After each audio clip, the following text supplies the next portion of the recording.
2025ರಲ್ಲಿ ಹಲವಾರು ಕನ್ನಡ ಸಿನಿಮಾಗಳು ತೆರೆ ಕಂಡಿವೆ. ಆದರೆ ಬಾಕ್ಸ್ ಆಫೀಸ್ ಕೊಳ್ಳೆ ಹೊಡೆದಿರುವುದು ಮಾತ್ರ 2 ಸಿನಿಮಾ. ಹಾಕಿದ ಬಂಡವಾಳ ಮರುಗಳಿಕೆ ಮಾಡಿದ ಸಿನಿಮಾಗಳ ಸಂಖ್ಯೆ 2 ಅಂಕಿ ದಾಟಲಾರವು. ವರ್ಷದ ಅಂತ್ಯದಲ್ಲಿ ತೆರೆಕಂಡ ಸ್ಟಾರ್ ನಟರ ಸಿನಿಮಾಗಳಿಗೆ ಪ್ರೇಕ್ಷಕರ ಪ್ರತಿಕ್ರಿಯೆ ಆಶಾದಾಯಕವಾಗಿರಲಿಲ್ಲ. ಚಿತ್ರರಂಗದ ಯಶಸ್ಸು ಪ್ರಯಾಣ ಬಹಳ ಕಡಿಮೆ. 25ರಲ್ಲಿ ಹಾಕಿದ ಬಂಡವಾಳ ಪೂರ್ತಿಯಾಗಿ ಮರುಗಳಿಸಿದ ಸಿನಿಮಾಗಳು ಕೂಡ ವಿರಳ. 2026ರಲ್ಲಿ ಟ್ಯಾಕ್ಸಿ, ಕೆಡಿ ಬಿಟ್ಟರೆ ಈಗಾಗಲೇ ಬಿಡುಗಡೆ ದಿನಾಂಕ ಘೋಷಿಸಿಕೊಂಡ ಸ್ಟಾರ್ಗಳ ಬಹುನಿರೀಕ್ಷಿತ ಸಿನಿಮಾಗಳಲ್ಲಿ ಒಬ್ಬಿಬ್ಬರ ಹೊರತಾಗಿ ಬೇರೆ ಸ್ಟಾರ್ ಸಿನಿಮಾಗಳ ಪ್ರಾರಂಭವೇ ಆಗಿಲ್ಲ. ಹೀಗಾಗಿ ಈ ವರ್ಷ ನಿರೀಕ್ಷೆ ಬಹಳ ಕಡಿಮೆ ಇದೆ. ಯಾವ ಸ್ಟಾರ್ ಕೂಡ ಲೆಕ್ಕಕ್ಕೆ ಬರೋದಿಲ್ಲ. ಜನರನ್ನು ಅಚ್ಚರಿಗೊಳಿಸುವ ಸಿನಿಮಾಗಳು ಬರಬೇಕಷ್ಟೇ. ಅದರ ಹೊರತಾಗಿ ಬೇರೆ ಯಾವ ಪವಾಡವೂ ನಡೆಯೋದಿಲ್ಲ ಎಂದು ಪ್ರೇಕ್ಷಕರ ಅಭಿಪ್ರಾಯ. ಚಿತ್ರರಂಗದಲ್ಲಿ ಹೊಸಬರು ಸಿನಿಮಾಗಳು ಗೆಲ್ಲುತ್ತಿಲ್ಲ, ಸ್ಟಾರ್ಗಳ ಚಿತ್ರಗಳು ಜನ ಕೈ ಹಿಡಿಯುತ್ತಿಲ್ಲ ಎಂಬ ಪರಿಸ್ಥಿತಿ ಇದೆ. ಹಾಗಂತ 2026ರಲ್ಲಿಯೂ ಚಿತ್ರಗಳ ಸಂಖ್ಯೆ ಕಡಿಮೆಯಾಗುವ ಲಕ್ಷಣಗಳೇನಿಲ್ಲ. 2025ರ ನವೆಂಬರ್ನಿಂದ ಡಿಸೆಂಬರ್ ಅಂತ್ಯದವರೆಗೆ ಹಲವಾರು ಸಿನಿಮಾಗಳು ಸೆನ್ಸಾರ್ ಆಗಿವೆ. ಉದ್ಯಮ ಅನುಭವಿಗಳ ಪ್ರಕಾರ 2025ರಲ್ಲಿ ಹೆಚ್ಚು ಸಿನಿಮಾಗಳು ಸೆನ್ಸಾರ್ ಆಗಿಯೂ ಬಿಡುಗಡೆಯಾಗದೆ ಉಳಿದಿವೆ. ಅವುಗಳಲ್ಲಿ ಅರ್ಧದಷ್ಟು ಈ ವರ್ಷ ತೆರೆ ಕಾಣಲಿವೆ. ಕಳೆದ ಕೆಲವು ವರ್ಷಗಳ ಅಂಕಿ-ಸಂಖ್ಯೆಗಳನ್ನು ಗಮನಿಸಿದರೆ ಪ್ರತಿ ವರ್ಷ ಹಲವಾರು ಸಿನಿಮಾಗಳು ಸೆಟ್ಟೇರುತ್ತವೆ. ಅದೇ ರೀತಿ ಈ ವರ್ಷ ಮತ್ತೊಂದು ಹೊಸ ಸಿನಿಮಾಗಳು ಸೇರ್ಪಡೆಗೊಳ್ಳಲಿವೆ. ಅಲ್ಲಿಗೆ ಈ ವರ್ಷ ಬಿಡುಗಡೆಗೊಳ್ಳುವ ಸಿನಿಮಾಗಳ ಸಂಖ್ಯೆ 2 ಅಂಕಿ ದಾಟಬಹುದು ಎಂದು ಅಂದಾಜಿಸಲಾಗಿದೆ. ಆದರೆ ಇವುಗಳ ಬಹುತೇಕ ಹೊಸಬರ ಸಿನಿಮಾಗಳು.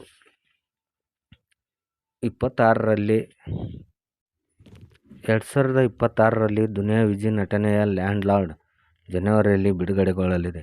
ವಿಜಯ್ ಹಿಂದಿನ ಚಿತ್ರ ಹಿಟ್ ಆಗದಿದ್ದರೆ ಜೊತೆಗೆ ಕಾಟೇರ ಚಿತ್ರದ ಬರಹಗಾರರಾಗಿದ್ದ ಜಡೇಶ್ ಹಂಪಿ ನಿರ್ದೇಶನವಿರುವುದರಿಂದ ನಿರೀಕ್ಷೆ ಹೆಚ್ಚಿದೆ. ಮಾರ್ಚ್ನಲ್ಲಿ ಯಶ್ ನಟನೆಯ ಟ್ಯಾಕ್ಸಿ ಚಿತ್ರ ಮಾರ್ಚ್ 19ರಂದು ತೆರೆ ಕಾಣುವ ಸಾಧ್ಯತೆ ಇದ್ದು, ಧ್ರುವ ಸರ್ಜಾ ನಟನೆಯ ಕೆಡಿ ಏಪ್ರಿಲ್ 30ಕ್ಕೆ ತೆರೆ ಕಾಣಲಿದೆ ಎಂದು ಚಿತ್ರತಂಡ ಘೋಷಿಸಿದೆ. ಶಿವರಾಜಕುಮಾರ್ ನಟನೆಯ ಡ್ಯಾಡ್ ತೆರೆ ಕಾಣುವುದು ಖಚಿತವಾಗಿದೆ. ಕಳೆದ ವರ್ಷ ಸೂಪರ್ ಹಿಟ್ ಚಿತ್ರ ಕೊಟ್ಟ ರಿಷಬ್ ಶೆಟ್ಟಿ ಸಿನಿಮಾವಿಲ್ಲ. ರಕ್ಷಿತ್ ಶೆಟ್ಟಿಯ ಸಿನಿಮಾ ಇನ್ನೇ ಸೆಟ್ಟೇರಬೇಕಿದೆ. ಉಪೇಂದ್ರ ಅವರ ಭಾರ್ಗವ ಈ ವರ್ಷ ತೆರೆ ಕಾಣಲಿದೆ. ಸುದೀಪ್ ಅವರ ಬಿಲ್ಲರಂಗ ಭಾಷಾ ಸೆಟ್ಟೇರಿದೆ. ಎರಡನೇ ಸಾಲಿನಲ್ಲಿ ನಿಲ್ಲುವ ಮಾಸ್ ನಾಯಕರ ಸಿನಿಮಾಗಳು ಒಂದಿಷ್ಟಿವೆ. ಡಾಲಿ ಧನಂಜಯ್ ನಟನೆಯ ಅಣ್ಣ ಫ್ರಮ್ ಮೆಕ್ಸಿಕೋ ಈ ವರ್ಷ ತೆರೆ ಕಾಣಲಿದೆ. ಫೆಬ್ರವರಿಯಲ್ಲಿ ರಾಜ್ ಬಿ ಶೆಟ್ಟಿ ನಟನೆಯ ರಕ್ಕಸಪುರದೋಳ್ ಬಿಡುಗಡೆಯಾಗಲಿದೆ. ಡಾಲಿ ಹಾಗೂ ಶಿವಣ್ಣ ನಟನೆಯ 666 ಆಪರೇಷನ್ ಡ್ರೀಮ್ ಥಿಯೇಟರ್ ಈ ವರ್ಷ ಬರುವ ಬಗ್ಗೆ ಖಚಿತ ಇಲ್ಲ. ನೀನಾಸಂ ಸತೀಶ್ ರವರ ದಿ ರೈಸ್ ಆಫ್ ಅಶೋಕ್ ಈ ವರ್ಷ ತೆರೆಗೆ ಬರಲಿದೆ. ಅಯೋಗ್ಯ 2 ಕೂಡ ಇದೇ ವರ್ಷ ಬಿಡುಗಡೆಗೊಳ್ಳುವ ಸಾಧ್ಯತೆ ಹೆಚ್ಚಿದೆ. ರಮೇಶ್ ಅರವಿಂದ್, ಪ್ರಜ್ವಲ್ ದೇವರಾಜ್ ಸಿನಿಮಾಗಳೂ ಇವೆ. ನಟನ ಹಿಂದಿನ ಸಿನಿಮಾ ಹಿಟ್ ಆಗದಿದ್ದರೆ ಮಾತ್ರ ಪ್ರಸ್ತುತ ಸಿನಿಮಾದ ಮೇಲೆ ಸ್ವಲ್ಪ ಭರವಸೆ ಇರುತ್ತದೆ. ಇಲ್ಲವಾದರೆ ಸ್ಟಾರ್ ಸಿನಿಮಾಗಳಾದರೂ ಮೊದಲ ದಿನ 3ನೇ ಪ್ರದರ್ಶನಕ್ಕೆ ಚಿತ್ರಮಂದಿರದಲ್ಲಿ ಖಾಲಿ ಹೊಡೆಯುತ್ತದೆ. ಸಿನಿಮಾ ಚೆನ್ನಾಗಿದ್ದರೆ ಮಾತ್ರ ಜನ ಬರ್ತಾರೆ ಎಂದು ಸ್ಪಷ್ಟವಾಗಿದೆ. ಇಲ್ಲವಾದರೆ ಈ ವರ್ಷ ಕೂಡ ಚಿತ್ರರಂಗದ ಪಾಲಿಗೆ ಸಪ್ಪೆ ಅಭಿಪ್ರಾಯ ಪ್ರೇಕ್ಷಕರದಾಗಿದೆ.